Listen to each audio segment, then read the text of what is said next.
ഈശോ മിശിഹായ്ക്ക് സ്തുതിയായിരിക്കട്ടെ. ഡിസംബർ 25 വിശുദ്ധ എവൂജീനിയ. റോമാ ചക്രവർത്തിയുടെ സാമഗ്രി എന്ന നിലയിൽ ഈജിപ്ത് ഭരിച്ചു പോന്ന അലക്സാൻഡ്രിയയിലെ അലക്സാണ്ടറുടെ പുത്രിയാണ് എവൂജീനിയ. ഒരു ദിവസം അവൾ പുരുഷവേഷം ധരിച്ച് 2 സേവകരോടുകൂടി കൊട്ടാരത്തിൽ നിന്ന് ഇറങ്ങിപ്പോയി. ഒരു സന്യാശ്രമത്തിൽ ചെന്നു ചേർന്നു. ഹെലിയോപോളിസിലെ മെത്രാനായ ഹെലീന്തോസ് ആണ് അവൾക്ക് ജ്ഞാനസ്നാനം നൽകിയതെന്ന് പറയപ്പെടുന്നു. സഭ പുരുഷവേഷം ധരിച്ചിരിക്കുന്നതുകൊണ്ട് ആരും അവളെ തിരിച്ചറിഞ്ഞില്ല.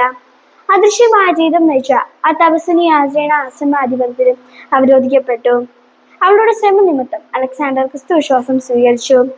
കുറെ കാലം കഴിഞ്ഞ് ഭരണാധികാരം വെടിഞ്ഞ് വൈദികനായി, പിന്നീട് മെത്രാനുമായി.